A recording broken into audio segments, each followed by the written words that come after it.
If you like unpredictability, you're gonna like this video right here. Today's video for you all is gonna be a spin the wheel of random WWE topics. 15 questions total on a random wheel that's gonna spin, and I'm gonna answer every single question randomly. Now, every question that gets revealed, I'm gonna answer honestly on my personal perspectives, right? So some of you may agree and some of you may disagree, and that's totally fine. But if you enjoyed this video, which I hope you do, make sure you hit the subscribe button to be updated with all wrestling content right here on this platform, and to be updated every single week when we go live for the No Name Wrestling Podcast, where we do allow the viewers who watch to come onto the podcast from time to time to be a part of the show. Once again, there are 15 random questions on this wheel, so let's not waste any more time. Let's reveal the wheel and let's get to the first question. So as you can see right here, we have the beautiful wheel. Once again, 15 questions, all random, so we're gonna spin for the first question right here. Let's see, first question number 2 is best WWE 2K game. Gonna go ahead and remove that from the wheel right there. Best WWE 2K game, I would still have to say 2K14. 2K19 is pretty iconic as well. Like, that did help carry pretty much for like 3 years because 2K20 bombed so bad. But 2K14 had the beat the streak mode, which was super freaking hard and super stressful, but that was fun to play. The gameplay all around, like 2K14, man, like for 2K to start off that good with the 2K game for WWE to hit that well, I gotta still give credit to 2K14. Some people still might consider that to be like, man, a top 5 WWE game all time, if I'm being honest. We're spinning for the second question. All right, second question is question number 3. Who should John Cena's last opponent be? There are many options for me personally. Just speaking for me, I personally think it should be Braun Breaker. Or Gunther is not a bad option either, but I think for John Cena's final match, we've already seen him face Randy Orton. We've already seen him face CM Punk. He's going to face AJ Styles again.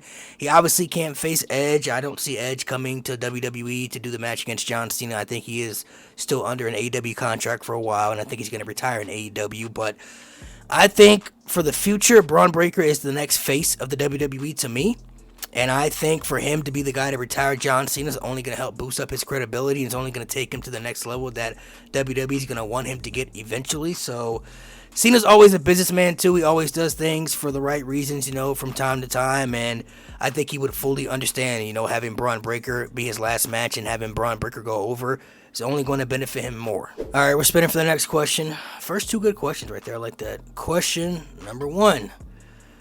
Overrated theme in WWE right now. Right now, I would probably have to say an overrated theme song that probably gets gassed up a little too much for me. Overrated WWE theme right now. I'm going to say CM Punk's new version of Cult of Personality. I don't like the new remake version. Like, the old version of Cult of Personality, I love that version. That's in my top 5 personally, but I don't know, the remix version, I'm not feeling it, bro. I don't feel what people feel. I don't see what people see. I'm not hearing what people are hearing. Like, the new remix version of the Cult of Personality, I just really, really don't like it compared to the other version. And that's probably why, because I like the older version much more than the newer version, so it's probably a little bias in there. Like, man, I wish you would have brought back that old version. All right, spinning for the next question right here. Question number 13. Should Money in the Bank be brought back to WrestleMania? Absolutely, 100%, no doubt in my mind. WrestleMania is now a 2-night event. You could have the men's on one night and the women's on the other night. I feel like Money in the Bank doesn't really need to be its own PLE anymore. Like, if you put Money in the Bank on WrestleMania, it's also going to benefit other superstars to be a part of the show in a high-profile match like Carmelo Hayes and, Bronson Reed and, Grayson Waller and Chelsea Green, just to give examples. Like, you don't have to worry about those individuals not being a part of WrestleMania or being a part of the Andre Battle Royal, the SmackDown before Mania that nobody gives a crap about anymore. Like, I feel like bringing back Money in the Bank, it invests WrestleMania at a higher level and the fans' investment into it even more, because Money in the Bank is a match that means something. It could literally change your career. We've seen superstars get turned into main eventers because of that briefcase. If you add that back to WrestleMania, it solidifies certain people who you may not have storyline directions for to be a part of a high profile match that people care about, instead of putting them in a random showcase tag team match or, once again, a battle royal that people genuinely could care less about. and it gets people on WrestleMania that at least you know want to see a part of the show. I just feel like it's a win-win. All right, next question right here. Question number 12. The match that got you hooked. So this is the match that got me hooked into WWE. I vividly remember it. It was the 2005 Royal Rumble. Why? I genuinely don't know. Like, I started watching WWE in 2004, so I was still kind of freshly new to the scene in 2005, early 05, but that Royal Rumble, my grandma bought me that DVD, and I just remember watching it and just being like so fully invested into like the Royal Rumble concept of the random superstars coming out and not knowing who's going to come out next. And I remember like the Raw vs SmackDown showdown in that match, the ending being John Cena and Batista, who became the two next big superstars of the Ruthless Aggression era. And I remember them having an epic stare down and being a big deal. The botched finish where they both went over the top rope at the same time, Vince coming out, tearing both his freaking quads, sliding into the ring. Like, so chaotic. That finish got ruined, but they managed to revive it and save it somehow. Like, that Rumble just made me fully invested. That's why the Royal Rumble is my favorite pay-per-view of the year. Like, I enjoy the Royal Rumble more than WrestleMania. All right, we're spinning for the next topic here. It is question number 6. Best and worst WrestleMania main event. Now, another WrestleMania question. Easy. The best WrestleMania main event of all time is WrestleMania 40, Roman Reigns versus Cody Rhodes by far. I mean, they call it Endgame for a reason. Pure cinema, as the fans called it, bro. Like, that was just must-watch right there. That's one of the greatest things you will ever watch. Not only just for WWE, but in wrestling history. Like, the story build, the climax ending, Cody finishing the story. They perfected that to the T, bro. Like, that was absolute perfection. The worst WrestleMania main event of all time, to me, also involves Roman Reigns, and that's against Brock Lesnar at WrestleMania 34. I mean, you put two people in the main event that year that people genuinely did not care about enough to see as Universal Champion. Fans still weren't accepting Roman Reigns as the top babyface, and they were tired of Brock Lesnar being champion. You booked Roman Reigns in that match to take 5 F5s in a row, and he kicks out of 5 of them when we saw people previously like couldn't even kick out a one finisher that Brock was giving them. Didn't make sense. Not to mention Roman Reigns bled in that match, and people still didn't care, and this was at a time when they didn't do blood in WWE. The bill wasn't that great, and Roman Reigns didn't even win, which had to extend the Brock and Roman feud out even further in 2018, which people did not want to see. Like, that's the worst WrestleMania main event of all time, with the lack of investment, the poor booking, and just the aftermath of how it affected WWE all around that year. All right, question number, whatever this is going to be next. Question number 5. Okay. Top 5 favorite women's wrestlers in WWE right now. Okay, so number 1 is definitely Bayley. Bayley's my all-time favorite women's wrestler. I feel like she's so underappreciated at times, bro. Like, Bayley's an absolute legend. First ballot Hall of Famer, no doubt. I would say Rhea Ripley's up there for me. I've always been a big Rhea Ripley fan ever since the Mae Young Classic, the second time she was in the Mae Young Classic. I've been following her since NXT UK all the way to NXT to the main roster now. I think she's a superstar and definitely going to be a future Hall of Famer as well. She just needs that very good World Championship reign on the main roster that she hasn't been able to have yet. But other than that, she's very accomplished. I'm going to say Chelsea Green is up there for me. I feel like Chelsea Green could be a world champion for them if they wanted her to be. I'm not saying she would be like in the Rhea Ripley like stratosphere, but Chelsea Green is somebody that I feel like has all the credentials, man. She's super entertaining, charismatic. She adds value to that division that really, honestly, not many people add when it comes to her character persona. So I feel like if they wanted to put her in that limelight, I think Chelsea Green could get there. So Ruka, bro, I am a massive So Ruka fan. She might be the most athletic superstar in WWE right now as we speak. I don't know what her ceiling is going to look like on the main roster, because the main roster, I got to be honest, is very different than, you know, NXT's booking. But So Ruka, bro, she just has something special about her, man. Like, she's super talented, bro. Like, her character work is very iffy, you know, but her talent in ring, bro, she's really gifted. I'm not going to lie. I really like So Ruka. Last one probably would be Jada Parker. You know, I think Jada Parker has a very bright ceiling on the main roster. I feel like she could be somebody who could definitely be a big superstar for them on the main roster. Like, she's super charismatic as well, entertaining. Her promo skills are very good. Her in-ring skills are okay, but she has the ability to cut promos and be very entertaining with her character and stand out. Like, she's somebody that's been standing out in the NXT Women's Division, if you ask me. So even though she hasn't had a run as champion, I feel like even then, so her without a championship, she's still been one of the most important superstars in that division. So I'm going to say Jada Parker for my last one. All right, next question. We're almost halfway through this wheel. Next question. Ooh, a hot take. All right, to give a hot take, I believe that as a talent, The Rock is better than Stone Cold Steve Austin at every aspect. I think Stone Cold Steve Austin was the more popular superstar at their peak, which is why he ranks higher all time for a lot of people. But comparing the two as individual talent, promos, entertainment value, character work, I think The Rock was better at every category, if I'm being honest. His stories were just as good. His match quality was just as good as well.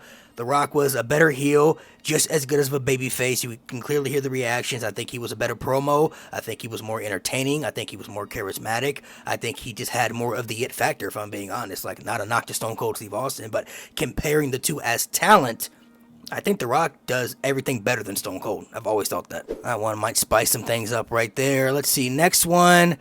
Question number 4. Let's see. Better all time, Orton or Triple H? Oh, that's easy. Triple H for sure. Randy Orton is a legend. He's top 10 all time for sure. But comparing the two all time, who's better all time? I definitely would have to say Triple H. I think Triple H has had better overall story quality, better match quality, heel work. You can debate which one you think is better between the two. I think they're both great heels, but I think Triple H is a better babyface. I think he's also more entertaining. He's a better promo. Triple H just is better. I'm sorry, he's just better. All right, we're almost done with this wheel. See, next question is going to be question 14. Let's see. Someone who deserves a push right now.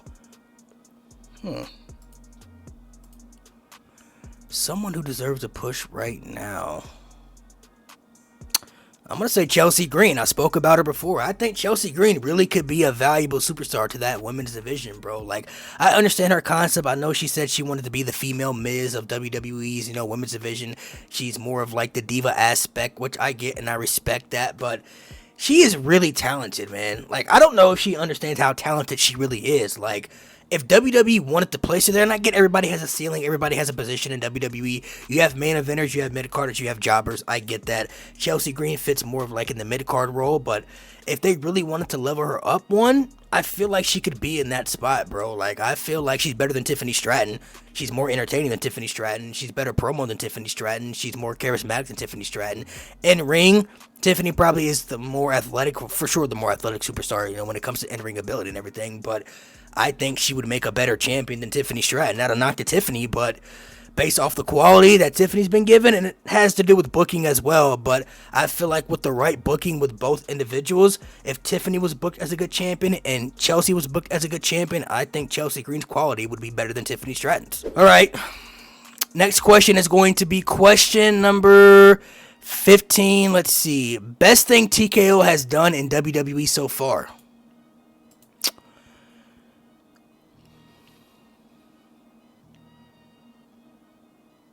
I don't think I have one. I'm not going to lie to you. I don't think I have one. Ticket prices definitely in it for sure. They raised them ticket prices way higher for some reason. They think we rich out here with money. I think money grows on trees, bro. Like, we ain't got bank like that for them ticket prices unless you super rich. But those are like the people who really don't even watch the product. Like, those people who be in the front row who work for ESPN and stuff, and like the Fat Joes, like the celebrities and all them, like the Joe Buttons, they go to the shows to support certain people, but they don't watch the product. Like, they don't know what the OTC means for Roman Reigns. They don't understand why people sing Seth Rollins' theme song when he comes out. They don't know the stories, the characters, unless you're like a major superstar like The Rock or something. But other than that, ticket prices definitely are not it. I genuinely don't think I have one. There isn't one. There isn't one. That's the real answer. There isn't one. Let's see. Next question is going to be question number 9. Let's see. Name an overhyped match. An overhyped match. John Cena versus Brock Lesnar, Extreme Rules 2012. I genuinely don't see how people hype up that match the way it was. It's very one-dimensional. That match is literally just John Cena getting his ass beat by Brock Lesnar for like 97% of that match, only for Brock Lesnar to not win in the end, and John Cena makes a super heroic comeback to miraculously beat the Beast Brock Lesnar, which didn't make sense because Brock Lesnar should have won that match, because 2012 was supposed to be like a downfall of John Cena's career with the redemption story arc they were telling with him to go face The Rock the next year so he could defeat The Rock after that heartbreaking loss at WrestleMania 28. It didn't make sense. Not to mention, bro, John Cena in 2012 was losing matches to Lord Tensai and John Laurinaitis, and somehow he can beat Brock Lesnar, but he can't beat People Power. He can't beat Lord Tensai, but he can beat Brock Lesnar? That doesn't make sense, bro. That match is so overhyped, if you ask me. I've seen people talk about it being legendary and stuff. I don't see it, bro. The match was cool at best, but like legendary, let's relax. Let's see. We got 3 questions left. It's going to be question number 8. Has something to do with childhood here. Childhood WWE crush. Man. My childhood WWE crush, my first WWE crush ever was a superstar named Joy Giovanni, but she was not in WWE long, so I'm not going to say her.